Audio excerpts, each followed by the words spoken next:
Hey, welcome back. This is Dustin Weaver with the Refined BS Podcast.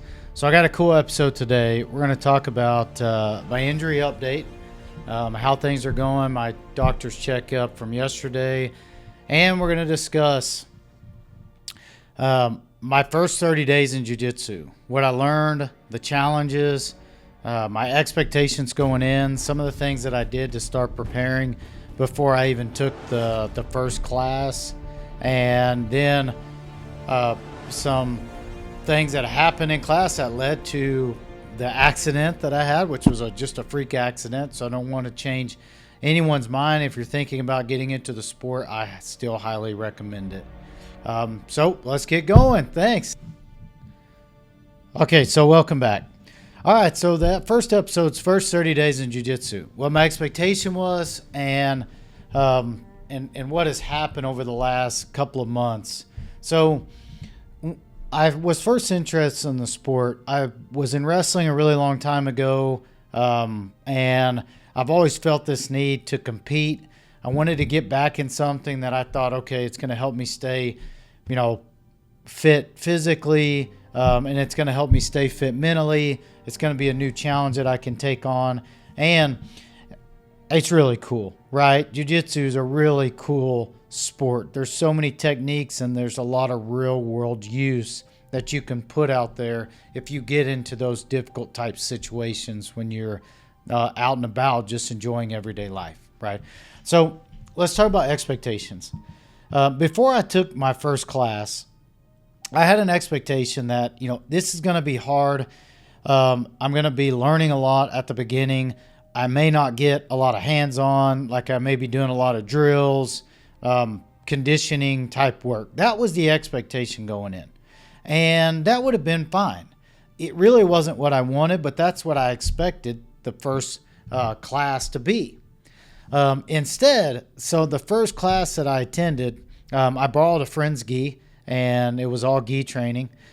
He lent me his white belt, tied everything up, learned how to tie the belt, and did some drills with the instructor the first class. And the first class that I attended, they were working on Kimura, from side mount, which was really cool because I didn't know what side mount was. I didn't know what guard was. I didn't know what the Kimura was, right? So I'm learning all these things, and we're doing it really quick, and I can already tell, like, my flexibility, the core strength that I thought that I had, because the things that I could do in the regular gym and the running and everything else I was doing would prepare me for this, but really it didn't. I mean, the first 10 or 15 minutes of drilling, I was starting to get a little tired, right?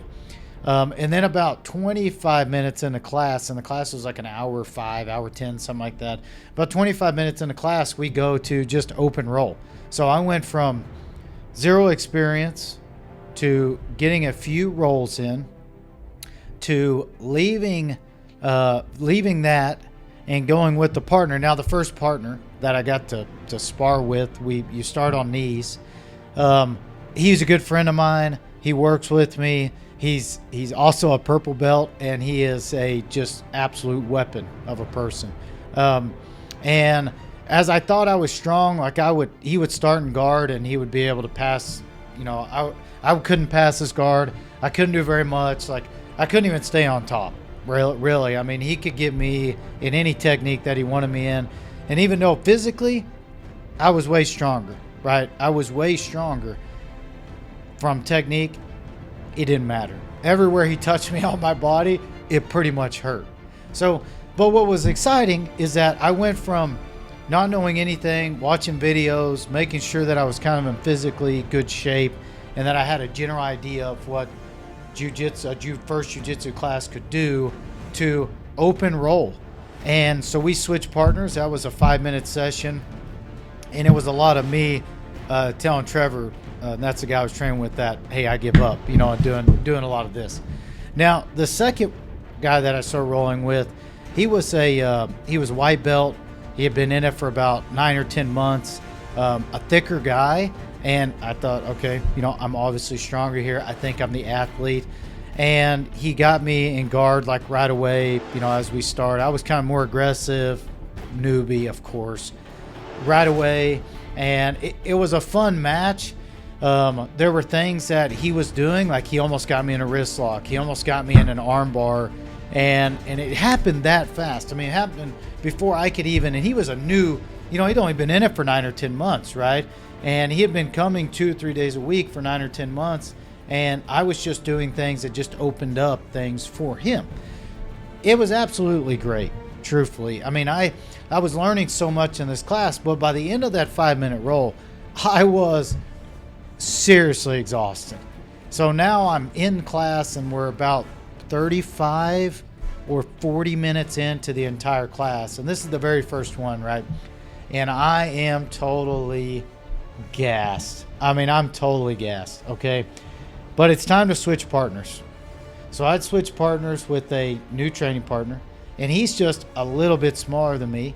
He's been in it for about only 6 months or so. Very flexible guy. So as we're rolling, I get into the same thing where I'm in, I've got him in, he's kind of got me in guard. I'm on top. I pass his guard. I get to the side.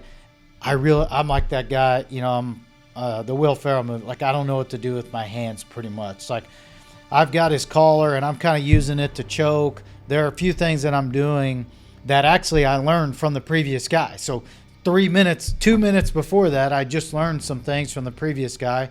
And 7 minutes before that, I'd learned a few things from Trevor, and I was already trying those techniques with terrible form, but it was giving me ideas and it was opening up pathways for me to get these little victories.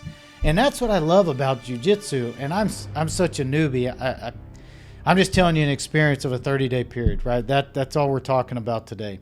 Not an expert on the sport. I do think that it is something awesome, and I think men should go into it because I think it provides them a challenge that can be controlled. Now, there are people that have gotten really hurt, right? Not doing it the right way, not paying attention, not using proper techniques. And I'll talk about this freak accident that I had about a month ago at the gym. So that was my first class. I get done. We're doing 5-minute rounds. Go on to the next one. Really, it was an exhausting. My whole body hurt afterwards, but it was a feeling of exhaustion that I have rarely felt in my entire life. And I think that's why I liked it so much, is because it's really hard to get to that level of exhaustion by yourself. But when someone is trying to choke you to death, it's easier to get there, right? Because your adrenaline is high.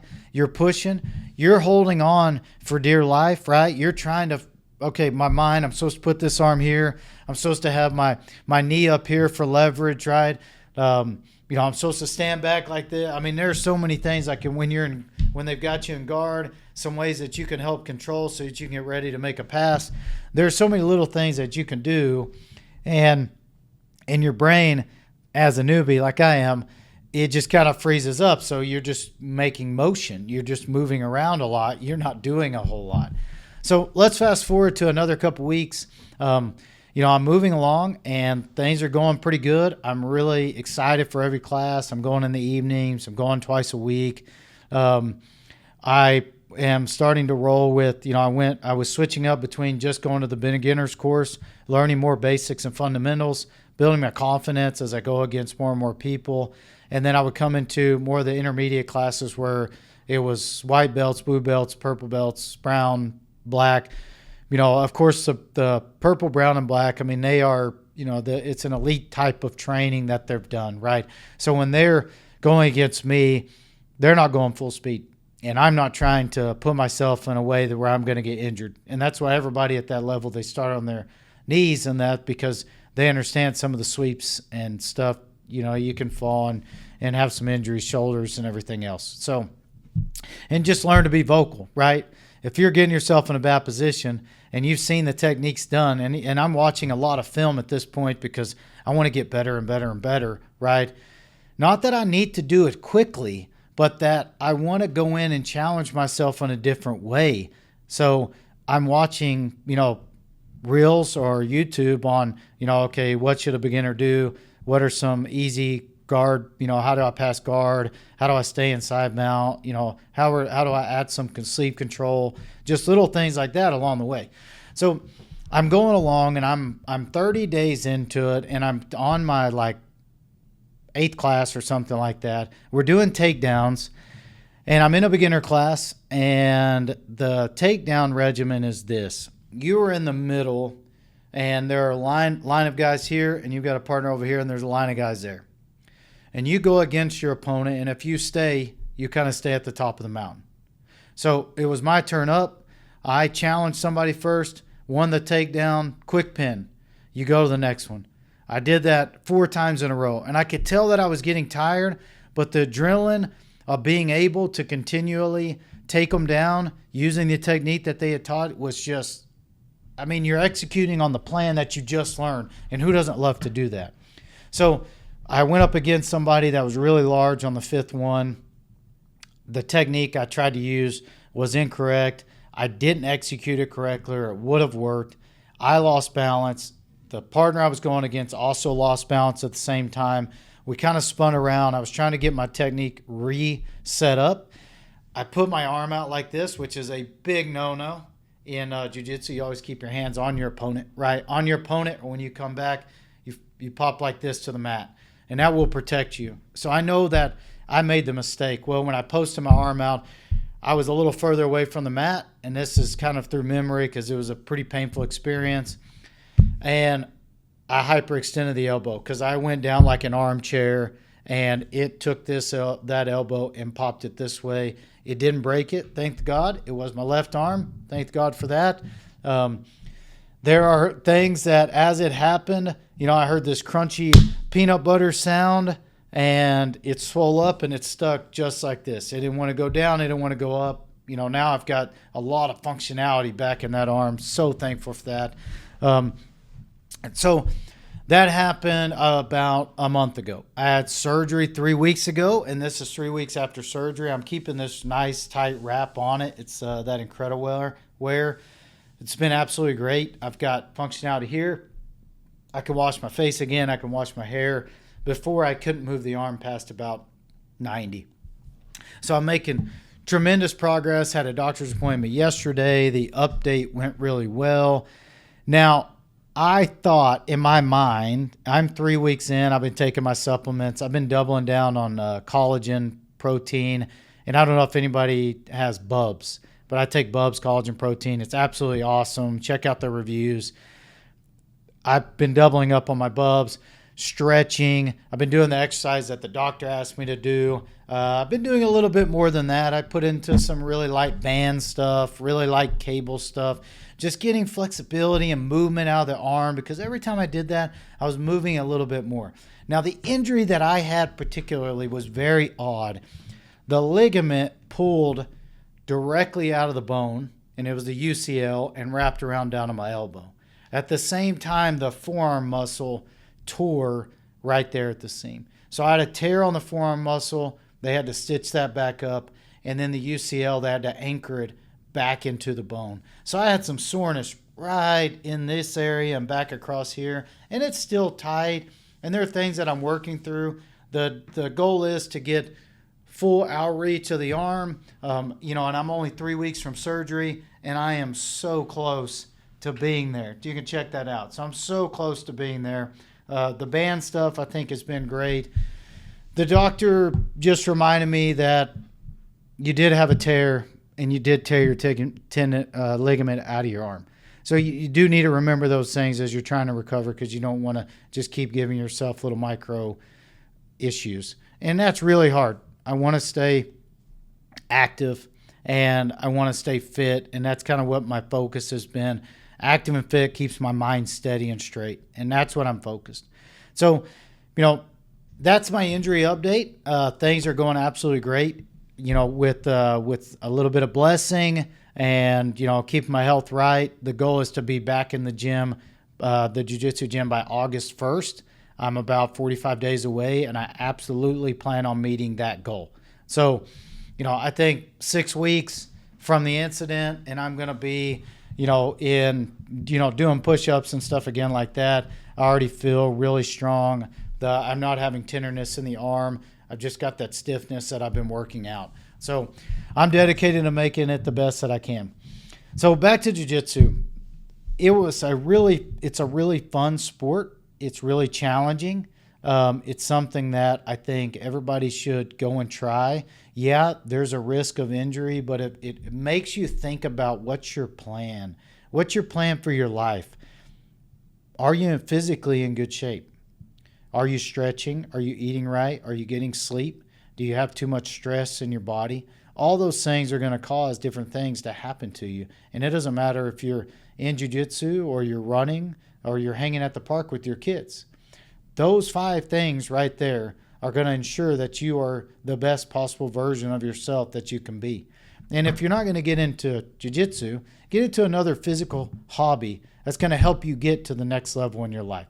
So that's all I've got to say. This is the Refined BS podcast. Hit the link, follow. I'm trying to drop new episodes every week. Just cool, small stuff like this. We're just talking about life. We're talking about new experiences. We're talking about leadership, business. We're going to talk about finances, kids, wives, and everything that the world's got to offer to us. Everybody have an absolutely blessed day, and let's get going.